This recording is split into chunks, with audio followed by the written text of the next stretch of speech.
Buenos días, mis queridos hermanos. Le ruego a nuestro Dios que nos envíe su Espíritu, que nos capacite para poder entender su verdad, su realidad, su perspectiva. Hoy vamos a tratar de dar un paso adelante en nuestro libro que empezamos a estudiar del Espíritu y Profecía. Y el tema que toca hoy es la Torre de Babel. Pero la realidad es que en realidad hoy desde hace días, estaba previsto tratar un otro tema a raíz de todos los temas que habíamos tratado últimamente. Podríamos decir a la raíz de la incomprensión, ¿verdad? No logro entender, y lo digo más bien metafóricamente porque hoy vamos a entender de por qué está pasando lo que está pasando, ¿verdad? Hoy tenía otro tema para estudiar, pero sin embargo, esta mañana en la iglesia, en la lección que tocaba, había un apartado en el de lunes en donde había un texto del Espíritu y Profecía que decía que en la cruz murió la naturaleza humana de Jesús, no la naturaleza divina. Esto habría sido imposible, ¿verdad? Y claro, al surgir este asunto, yo hice una pregunta. Pero he preparado un texto, ¿verdad?, que lo compartí hace días pasados. Lo compartí con los hermanos en el canal de Telegram, varios textos, entre los cuales se encontraba este, y escogí este porque abarca varias cuestiones que tratamos hoy, o traté al menos hoy, de explicar. Simplemente lancé unas preguntas, pero se me echaron encima los hermanos por la razón que vamos a entender enseguida. Pero vamos a leer ese texto y vamos a tratar de entender ciertas cuestiones. El texto dice así: cuando se oyó la voz del ángel diciendo, tu padre te llama. Esto es muy importante. Dice, aquel que había dicho, pongo mi vida para volverla a tomar, destruid este templo y en 3 días lo volveré a levantar, salió del sepulcro a la vida que estaba en él mismo. Dice, la deidad no murió, la humanidad murió, pero Cristo proclamaba ahora sobre el sepulcro rasgado de José, yo soy la resurrección y la vida. Y dice, en su divinidad, Cristo poseía el poder de romper los lazos de la muerte, declara que tenía vida en sí mismo para dar vida a quien quisiera. Bien. Ahora, hay un problema de fondo. Y enseguida entraremos en los textos que en realidad era la reflexión que querría tocar hoy, pero como es una reflexión amplia y toca todo, o sea, nos trata de explicar la boda del Cordero, y yo solamente he seleccionado unos pocos textos para que podamos entender aquello, ¿verdad? Pero claro, aquí surge una cuestión. Cuando dice, primero, hay que entender una cosa. ¿Quién es el hombre? Jesús. El hombre Jesús, destruid este templo. ¿Qué es el hombre? Un templo en el cual habita ¿quién? La divinidad, ¿verdad? Bien. Cuando entendemos este principio, ¿verdad? Ahora, vamos a tratar de entender un poquito más de profundidad. Dice, la deidad no murió. ¿Por qué? ¿Quién es la deidad, la divinidad de Cristo? ¿Quién es la divinidad de Cristo? La plenitud de la divinidad que habitaba en él, que habita en él, ¿verdad? Bien, ¿cuáles son las palabras justo antes de que Cristo o que de Jesús muera en la cruz? Padre, ¿por qué me has desamparado? Es decir, la divinidad sale de él. ¿Y quién muere? Muere el hombre, el templo, ¿verdad? Muere el templo. Pero la divinidad, el que habita el templo, no muere, sale del hombre, ¿verdad? Bien. Dice, la deidad no murió. Entonces yo puse una pregunta para que mis hermanos puedan reflexionar en la escuela sabática. Les dice, queridos, si en la cruz murió un hombre, ¿quién pagó el precio por el pecado? Y para mi gran sorpresa, me encontré con el maestro de la clase, que da la casualidad que también es un maestro de Israel, ¿verdad? Se supone que debería de conocer bien estas cuestiones. Me hace una declaración que me deja con la boca abierta totalmente. Y dice, el precio por el pecado lo pagó el segundo Adán, el hombre. Y yo me quedé mirándolo y no me lo podía creer. Digo, ¿cómo? ¿El hombre paga el precio por el pecado del hombre? Esto revela, mis queridos hermanos, hasta qué punto la confusión está, es decir, ha corrompido este pueblo que literalmente está falto de discernimiento. Luego, cuando dice, en su divinidad, Cristo poseía el poder de romper los lazos de la muerte. Si antes de morir, porque no podía morir si la divinidad hubiese estado en él, ¿verdad? Si antes de morir sale la divinidad de él, es decir, él mismo declara, Padre, ¿por qué me has desamparado? ¿Verdad? ¿Qué dice cuando inicia este texto? Dice, cuando se oyó la voz del ángel diciendo, tu Padre te llama. ¿Qué significa esto? Cuando el Padre llama,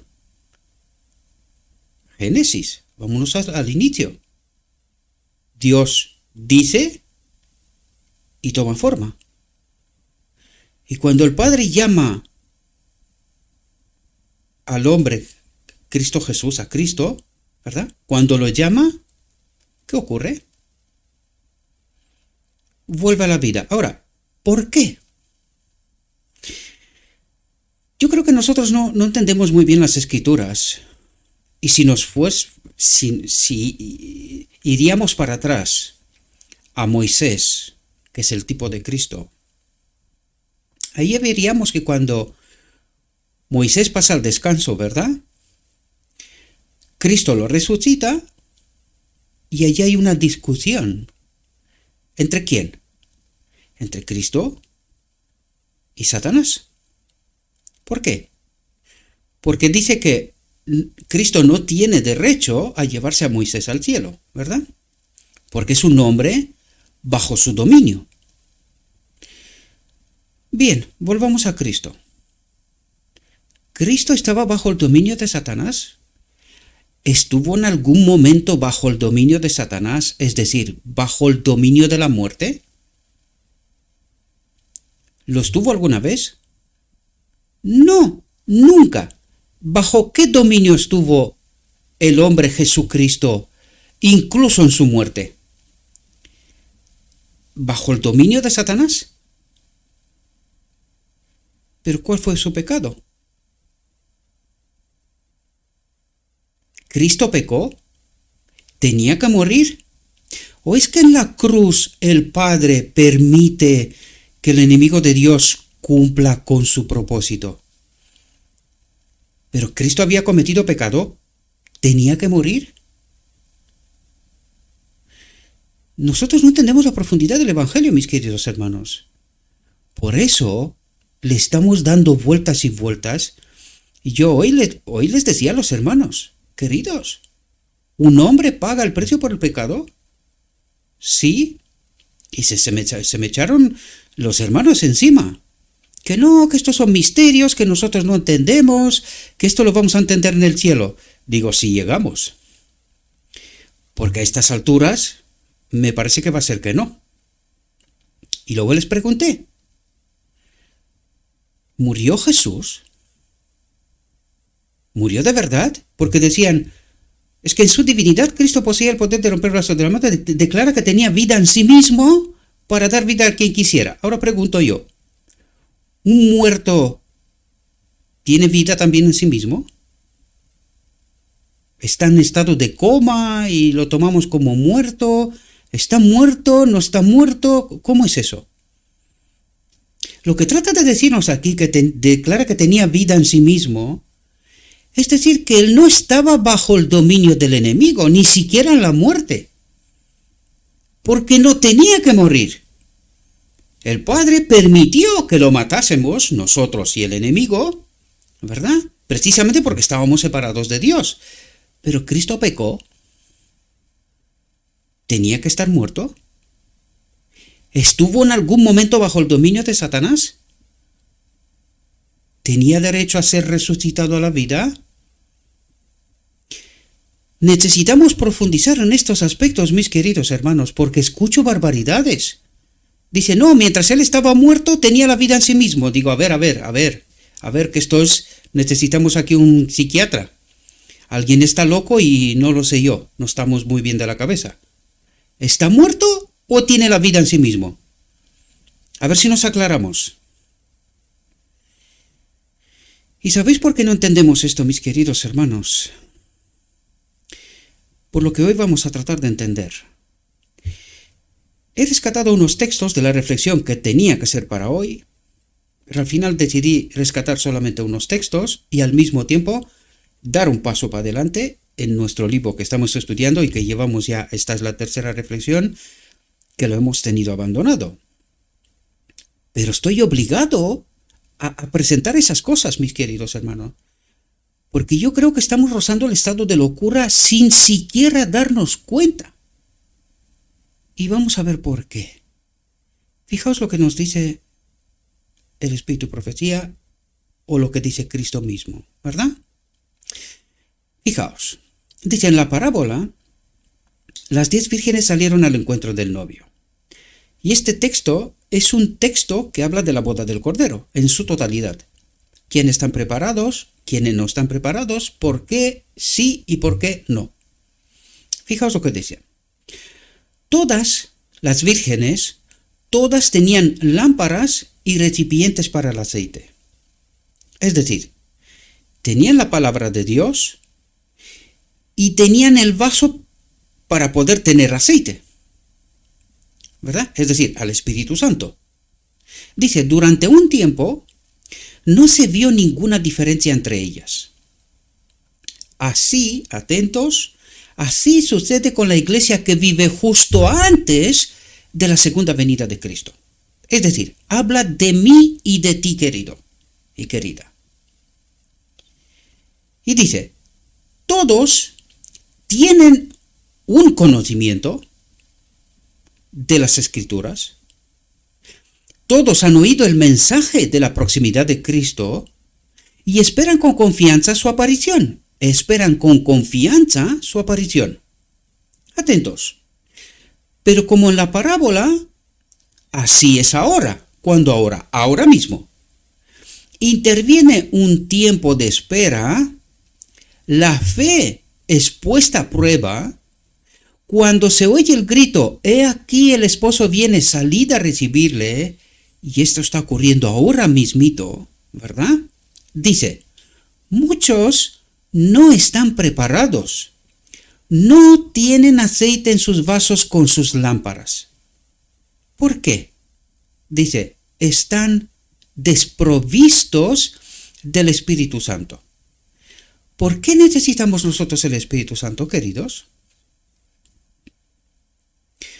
Sin la presencia del Espíritu Santo, no podemos estar preparados para la segunda venida de Cristo, por mucho que nosotros estamos esperando con confianza su aparición.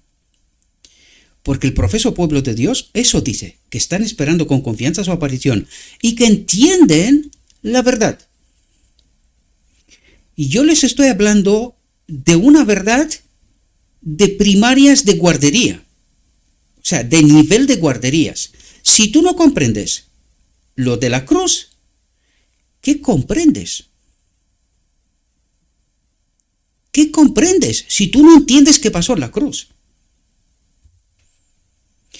Dice, sin el Espíritu de Dios, el conocimiento de su palabra no sirve de nada.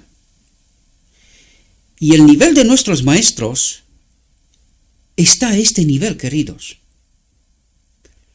Tienen un conocimiento de la palabra, pero están desprovistos del Espíritu de Dios. Por lo tanto, no tienen discernimiento y dicen cada burrada que te quedas espantado de la incomprensión del Evangelio.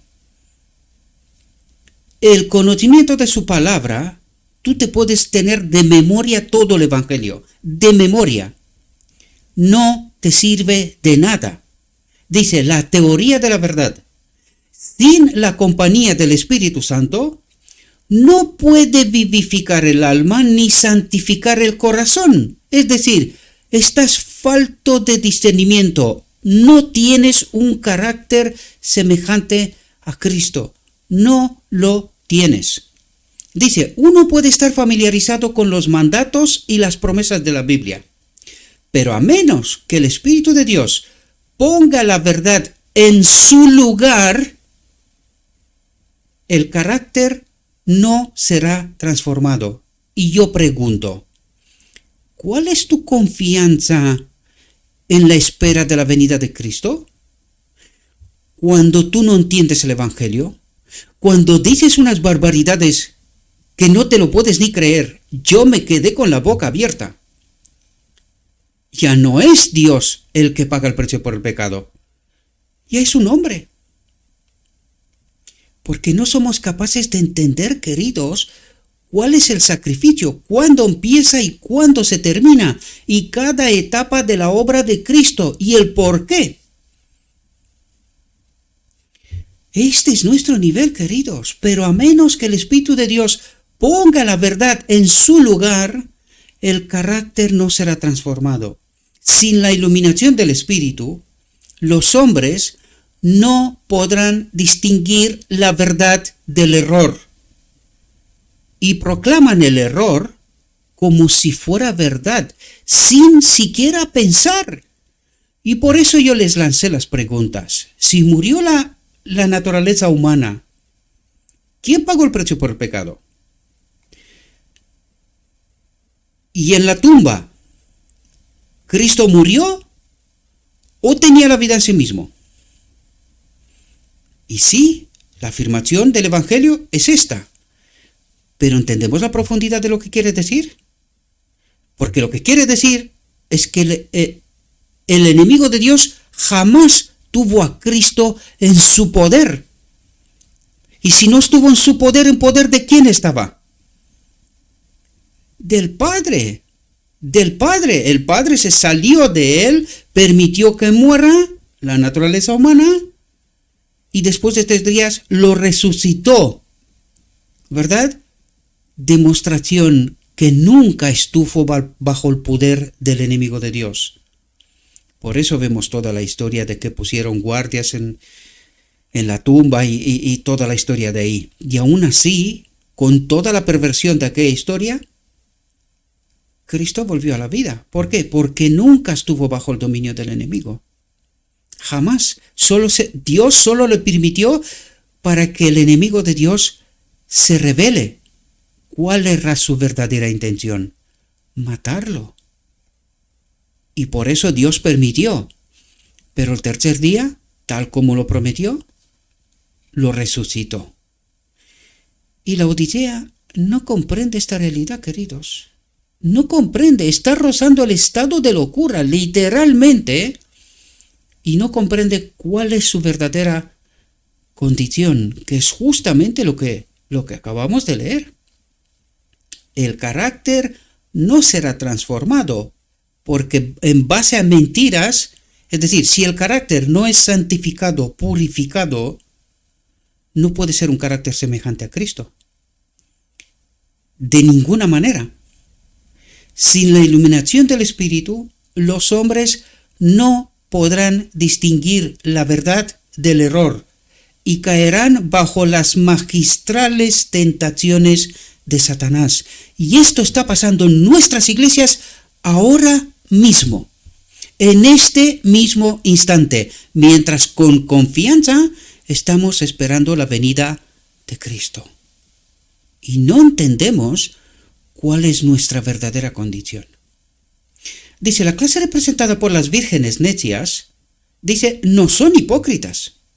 Ellas son honestas, ¿verdad? Tienen consideración por la verdad. Han defendido la verdad. Se sienten atraídas por los que creen en la verdad.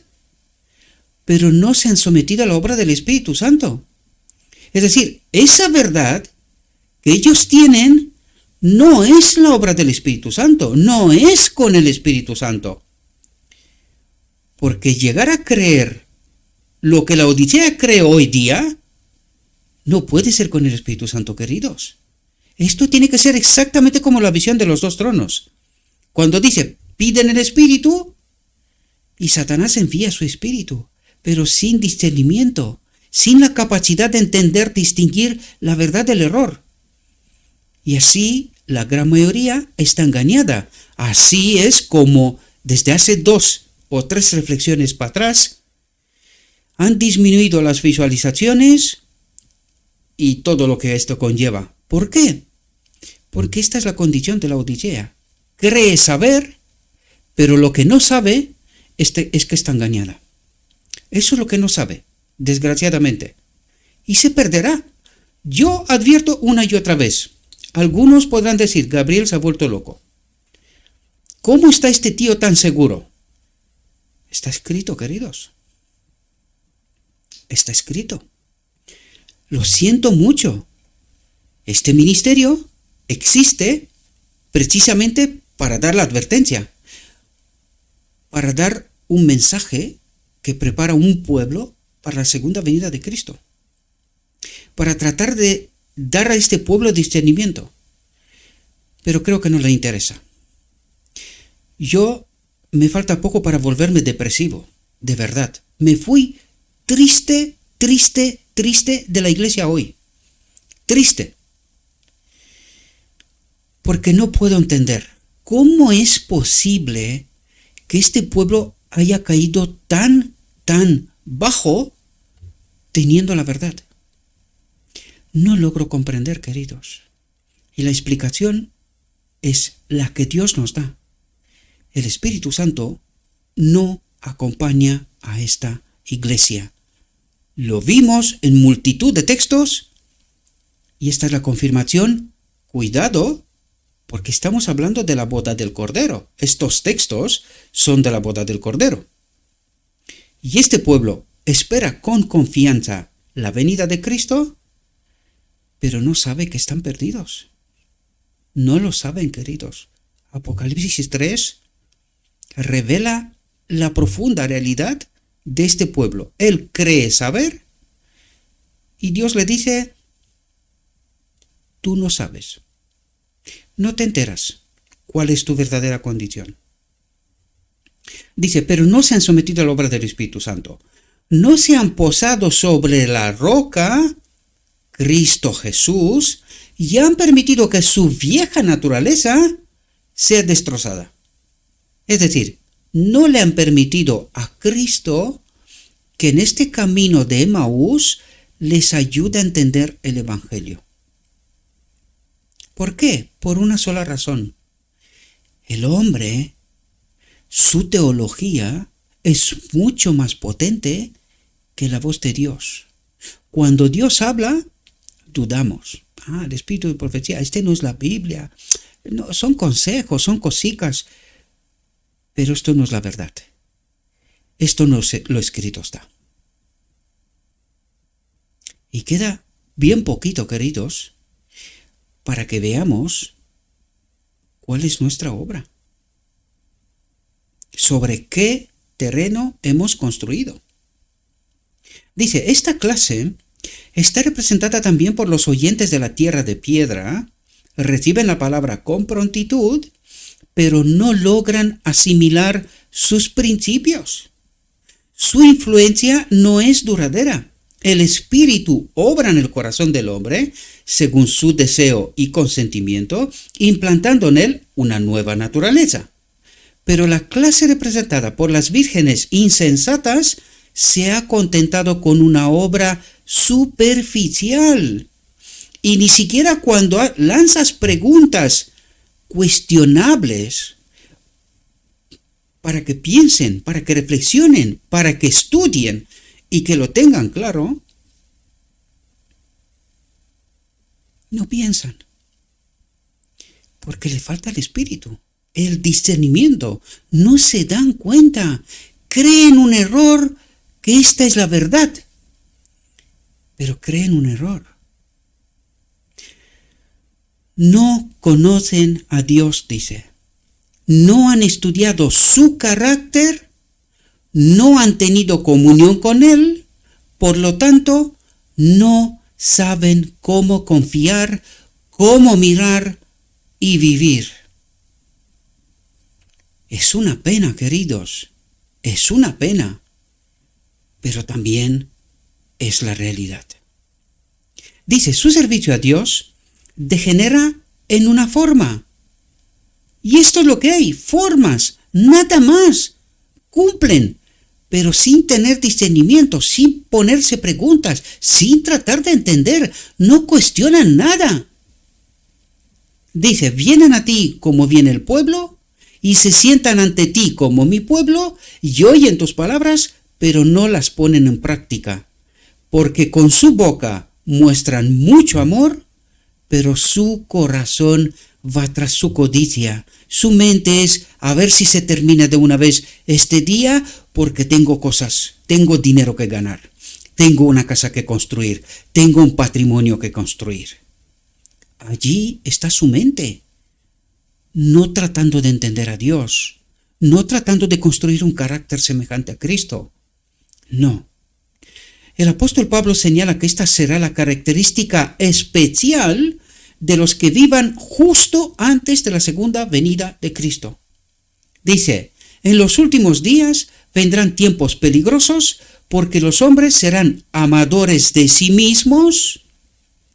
¿Por qué rechazan la verdad? Por vanidad, porque creen saber, ellos son maestros. ¿Cómo que no saben ellos? ¿Cómo que no saben dar explicaciones? Y te quedas boca abierta cuando dicen que el precio por el pecado lo tuvo que pagar el segundo Adán, el hombre.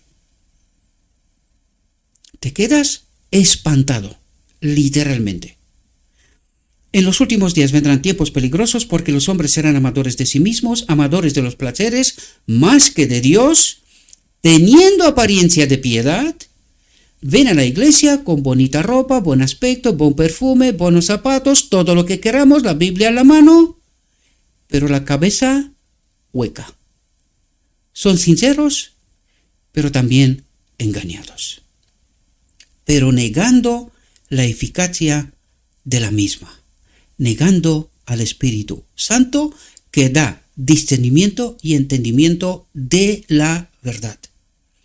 Y esta es la causa por la cual la Odisea está perdida, desgraciadamente. Bien, entremos en nuestra reflexión. Vamos a ver que lo que pasó en la Torre de Babel no anda lejos de lo que está pasando con la Odisea. Y vamos a entrar y a ver qué es lo que nos dice Dios. Es una reflexión corta, pero que tiene bastante profundidad. Fijaos lo que nos dice. Algunos de los descendientes de Noé pronto comenzaron a apostatar. Ahora, acababa de pasar lo del diluvio, ¿no? Y toda la obra que Dios había advertido con mucho tiempo antes que iba a pasar, pasó el diluvio. ¿Y qué ocurre inmediatamente? Dice, algunos de los descendientes de Noé, que no eran muchos, pronto comenzaron a apostatar. Una parte siguió el ejemplo de Noé y obedeció los mandamientos de Dios. Otros fueron incrédulos y rebeldes, e incluso estos no creyeron de igual manera con respecto al diluvio. Dice, algunos no creían en la existencia de Dios. Yo me he hecho preguntas porque a veces cuando te lees el Antiguo Testamento, ¿Ves cómo Dios saca al pueblo de Egipto, lo lleva a Canaán? Todo lo transcurre, todos los milagros, toda la obra de Dios. Israel, antes de entrar en Canaán, que es otro tipo para este momento, no creen. No creen. Y tienen que dar unas cuantas vueltas por el desierto, ¿verdad? Para que finalmente vuelvan a entrar en Canaán. Pues aquí pasa lo mismo, queridos. Acaba de pasar el diluvio, ¿verdad? Y nada más pasar el diluvio, algunos no creían en la existencia de Dios. ¿Sabéis lo que ocurre, queridos? Tanto aquí como en lo que acabamos de ver en los textos, que ocurre precisamente con la iglesia final, es decir, con lo que está pasando ahora mismo. Cuando no nos acompaña Dios, cuando negamos la obra de Dios en nuestra vida, Dios los deja solos, queridos. Los deja solos. Y en su locura hacen cosas inexplicables, porque eso es lo que ocurre, que es lo que vamos a ver enseguida. Dice, algunos no creían en la existencia de Dios, y en sus propias mentes, explicaban el diluvio por causas naturales.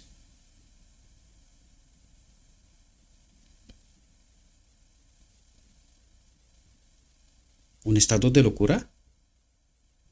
¿Sí? Dice, otros creían que Dios existía y que destruyó la raza antediluviana mediante un diluvio. O sea, que Dios sí existía, pero que Dios destruyó la raza antediluviana mediante un diluvio. Y dice, y sus sentimientos, como los de Caín, se levantaron en rebelión contra Dios.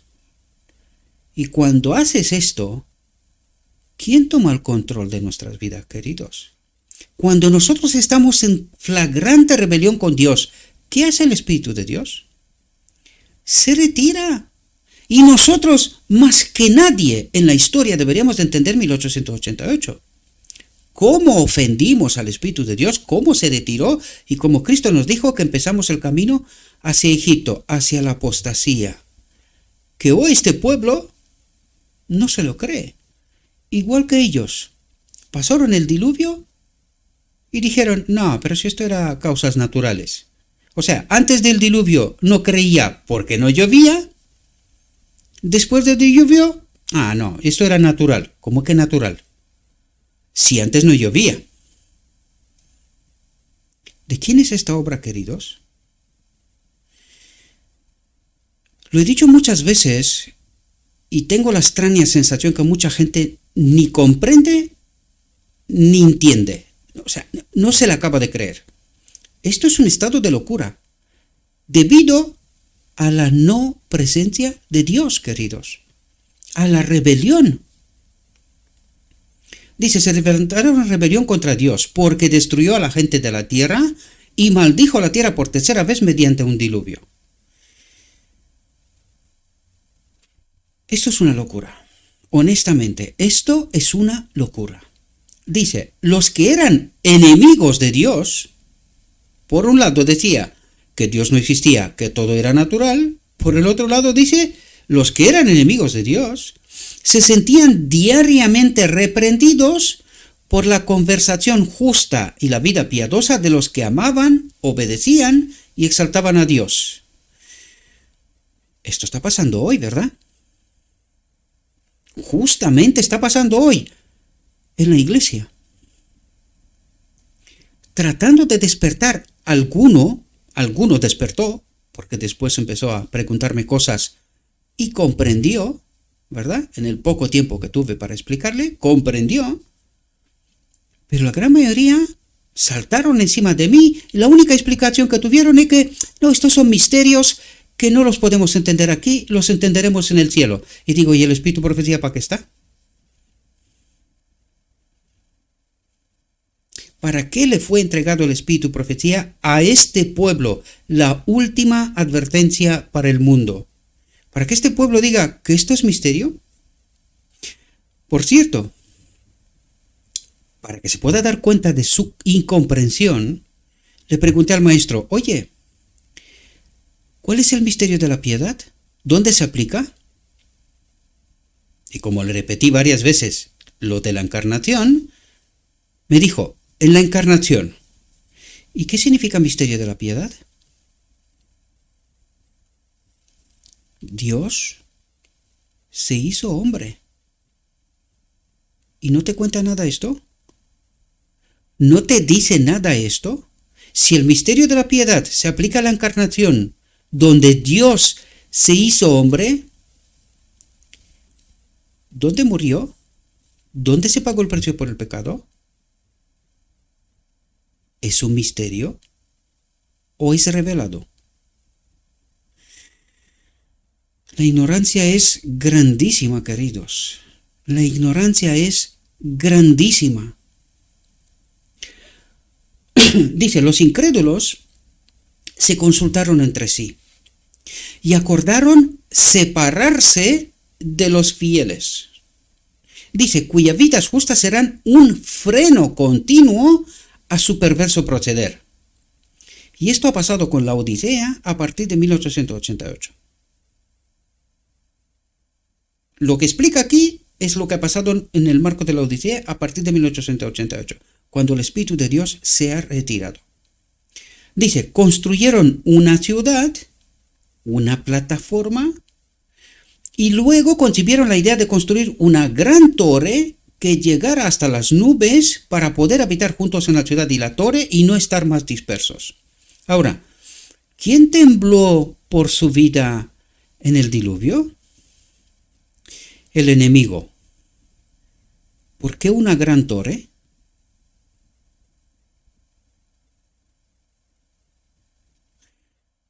Por muchas razones.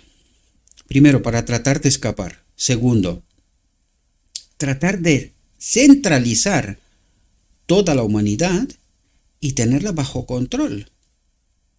Esto ha pasado a lo largo de la historia en varias ocasiones.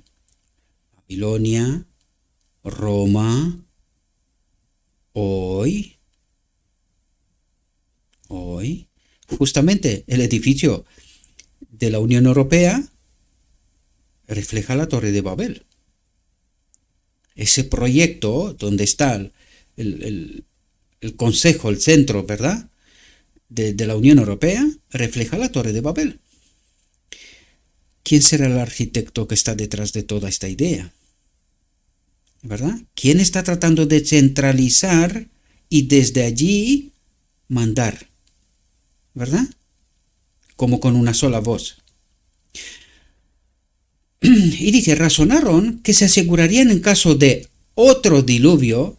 Dice, razonaron. ¿Ellos? ¿O era inspiración de un otro espíritu que toma el control con los que eran enemigos de Dios? Razonaron que se asegurarían en caso de otro diluvio. ¿Razonaron ellos? ¿O era inspiración más profunda de un otro espíritu? Dice, pues construirían su torre a una altura mucho mayor que la de las aguas en el tiempo del diluvio, mucho mayor que de las aguas, para asegurarse que no moriría por si vuelve a pasar, ¿verdad? Y todo el mundo los honraría. ¿Qué propósito tenía más? No solo de escapar su vida, ¿verdad? Sino que, y todo el mundo los honraría y ellos serían como dioses y gobernarían a los pueblos. Me pregunto, ¿de quién es este pensamiento? Aparte de que es jesuita en la época moderna, pero ¿quién trata de centralizarlo todo y ser ellos como dioses y gobernar a todos los pueblos? Necesitamos ir un poco más profundo de lo que trata de decirnos, porque son tipos para el final, para poder entender esas realidades, ¿verdad? Dice, esa torre estaba calculada para exaltar a sus constructores. ¿Quiénes serían, de hecho, sus constructores? ¿El hombre? No, el hombre es una víctima colateral, lo dijimos siempre. detrás hay otra mente, ¿verdad? Y estaba diseñada para apartar de Dios la atención de otros que debían vivir en la tierra para unirse a ellos en su idolatría. Palabras que hoy deberían de ser entendidas. Con todas las políticas y con todo lo que está pasando en el mundo real, ¿verdad? En la sociedad. Porque detrás hay una mente que está pensando esto, para atraer, para unirnos a todos en la idolatría. Dice, antes que se terminara el trabajo de construcción, la gente vivía en la torre. Dice, las habitaciones estaban espléndidamente amuebladas, decoradas y dedicadas a sus ídolos. Los que no creían en Dios imaginaban que si su torre llegaba hasta las nubes, podrían descubrir las razones del diluvio.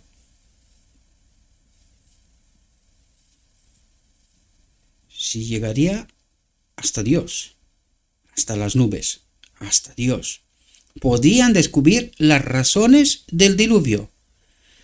O sea que no las sabían.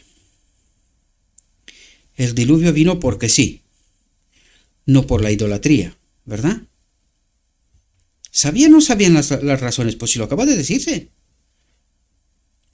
Esta torre estaba calculada para exaltar a sus constructores y estaba diseñada para apartar de Dios la atención de otros que debían vivir en la tierra para unirse a ellos en su idolatría. ¿Sabían lo que estaban haciendo? Pues claro que sí, ¿verdad? ¿Y qué dicen? ¿Cómo termina?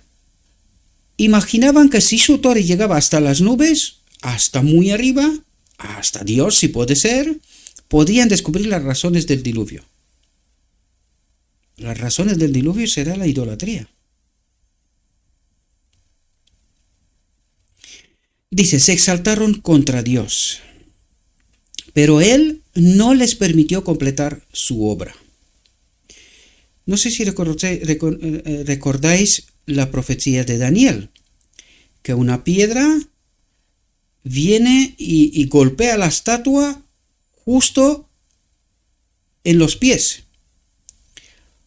Los 10 reinos, ¿verdad? De luto y metal mezclado. Se exaltaron contra Dios, pero Él no les permitió completar su obra. Habrían construido su torre a una altura elevada cuando el Señor envió 2 ángeles para confundirlos en su trabajo. Se habían designado hombres para que recibieran la palabra de los obreros que estaban en la cima de la torre, pidiendo material para su obra, que el primero comunicaría al segundo y al tercero, hasta que la palabra llegara a los que estaban en el suelo. Mientras la palabra pasaba de uno a otro en su descenso, los ángeles confundieron su lenguaje.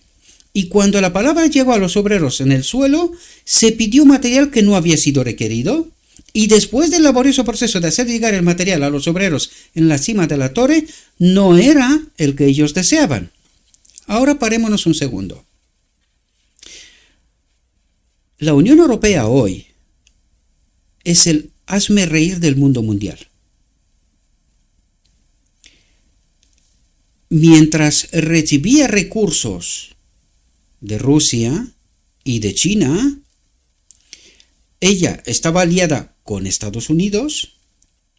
Estados Unidos le había hecho promesas que no os preocupéis, os vamos a dar nosotros gas y todo lo que queráis.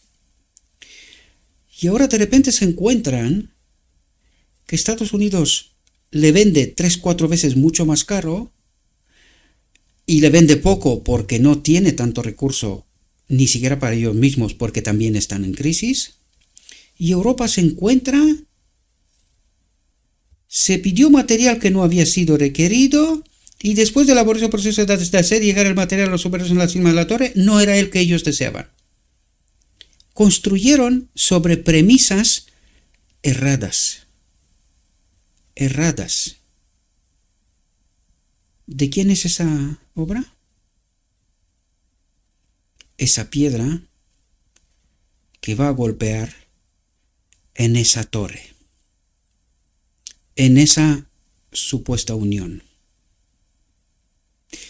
Esa es solamente una forma de entenderlo, se puede aplicar mucho más profundo, mucho más amplio, pero no creo que sea necesario. Cada uno de nosotros tenemos la libertad de profundizar como deseamos. Yo simplemente me adapté a una realidad que la vivo, ya que estoy en Europa, y comprendo, porque tengo que pagar unas facturas que no os podéis ni imaginar. Así que sé de lo que estoy hablando. Tipos y sombras, ¿verdad? Dice, decepcionados y enfurecidos, reprocharon a los que suponían culpables. Después de esto, no hubo armonía en su trabajo, enfadados los unos con los otros e incapaces de explicar el malentendido y las extrañas palabras entre ellos, dejaron la obra y se separaron los unos de los otros y se dispersaron por la tierra. ¿Quién da discernimiento y quién obra y que esta obra tiene sentido y propósito? Dios. Cuando abandonamos a Dios, esta supuesta Unión Europea, construida sobre premisas falsas, erradas, al final resultan confusión. Decepcionados y enfurecidos, reprocharon a los que suponían culpables. ¿Quién ayudó a que se construya la Unión Europea? Estados Unidos. Le he hecho promesas. ¿Qué está haciendo hoy cada presidente de la Unión Europea? Pues se van a Venezuela, se van a China, se van a todas partes, porque los que le habían prometido apoyo no se lo pueden dar. Y hoy se encuentra esta supuesta unión construida sobre falsas premisas, desconcertados. Decepcionados y enfurecidos, reprocharon a los que suponían culpables. Después de esto no hubo armonía en su trabajo, enfadados los unos con los otros e incapaces de explicar el malentendido y las extrañas palabras entre ellos. Incapaces. ¿Por qué? Porque falta el espíritu, ¿verdad? Dejaron la obra y se separaron los unos de los otros y se dispersaron por la tierra. ¿Qué ocurre? Que la Unión Europea dejará de apoyar a los Estados Unidos. Según la profecía, perderá la hegemonía, ya la está perdiendo poco a poco, y así se cumple la profecía, ¿verdad? Dice, hasta este momento los hombres no habían hablado más que una sola lengua. Un rayo del cielo, como señal de la ira de Dios, rompió la cima de su torre, arrojándola al suelo. De esta manera, Dios mostraría al hombre rebelde que Él es supremo. Mucho parecido con la estatua de Daniel, ¿no os parece? Tema para estudiar, para profundizar, ¿verdad? Traté simplemente de explicaros realidades, pero el punto clave aquí es, mientras estamos en idolatría, mientras el Espíritu de Dios no nos acompaña, hagamos lo que hagamos, moriremos. Así de claro. Hasta aquí la reflexión, mis queridos hermanos, en esta ocasión. Dijo mi guía, Cristo. Todavía hay mucha luz que debe brillar de la ley de Dios y del Evangelio de la justicia. Este mensaje, entendido en su verdadero carácter y proclamado en el Espíritu, crecerá hasta alcanzar una importancia tan grande como apenas soñéis, y iluminará la tierra con su gloria. Espero, mis queridos hermanos, que esta reflexión os pueda ayudar. Mi invitación, id a la palabra.